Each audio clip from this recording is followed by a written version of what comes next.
SpaceXAI just open-sourced Grok Build, their AI coding agent, 844,530 lines of Rust, out in the open, and it landed 3 days after a researcher caught that exact tool uploading your entire Git repo, committed secrets and all, to their cloud. The code that did it is still in the repo they just published. Let me pull it up on my phone and walk you through what happened. First, the tool itself, because it is genuinely impressive. Grok Build is a full-screen terminal agent, a TUI you drive with your keyboard and mouse, not a chat box in a browser tab. It reads your whole code base, edits files, runs shell commands, searches the web, and manages long-running tasks that span dozens of steps. It runs in 3 modes: interactive in the terminal, fully headless for scripts and CI, or embedded right inside your editor through the agent protocol. There is an extension system too, so you can bolt on your own tools. As of today, it is Apache 2.0, 16,000 stars in its first hours, 3,000 forks, and 99.6% Rust. On paper, this is one of the most serious open-source coding agents ever shipped. Getting it running takes about a minute. One curl command pulls the installer, and a quick version check confirms you are on 0.2.93, the same build the researcher analyzed. Launch it, and it immediately indexes your project. And that is the moment that matters. Because to be this useful, Grok Build reads everything, every file, every folder, your entire working tree. The question is never whether it reads your code. It is what it does with your code after that. Because it is open source now, you do not have to trust the pre-built binary at all. Clone the tree, install // and protoc, and you can compile the whole agent yourself with a single cargo command. That is the real gift of this release. A coding agent you can audit line by line and build from source, instead of a black box that phones home on its own schedule. One caveat worth knowing: the repo is a read-only mirror of their internal monorepo, so they do not accept outside pull requests. You can read it and fork it, but you cannot change what upstream ships. Keep that in mind, because building it yourself and running it safely turn out to be 2 very different things. So why open source a flagship product on a random Wednesday? Here's the timeline. On July 12th, an AI safety researcher going by Cereblab published a wire-level network capture, showing Grok Build uploading entire repositories to a SpaceXAI-controlled Google Cloud bucket. Within 24 hours, the uploads quietly stopped. Same binary, different server response. The next day, Elon Musk publicly promised to purge the data. And on July 15th, 72 hours after the story broke, the entire source tree went public. Open sourcing was not the plan, it was the apology. Now the part every developer needs to understand, because it is subtle. Grok Build did not have one data pipeline, it had 2. The first is the normal product improvement channel, governed by the privacy setting.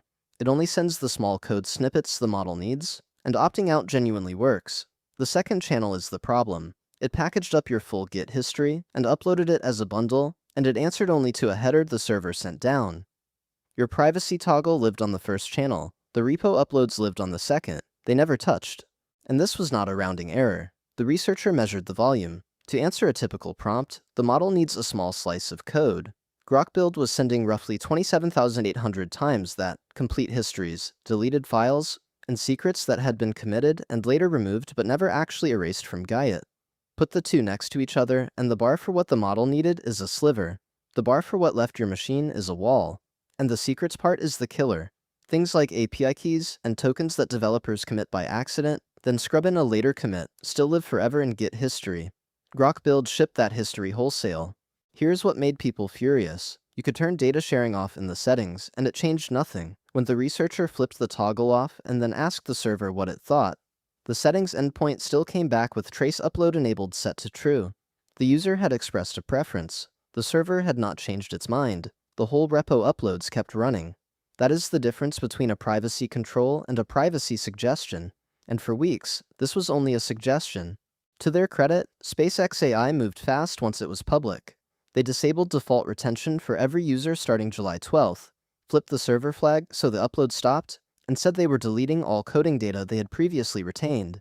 They framed it as finally respecting the preferences users had already set, preferences the second channel had quietly ignored. And they committed to auditing the whole code base for security before releasing it in the open. Musk went further in public, and his wording left no room for interpretation. But here's the open loop I promised you. The reason open sourcing this is a double-edged sword. The upload stopped because a server flag changed, not because the code was removed.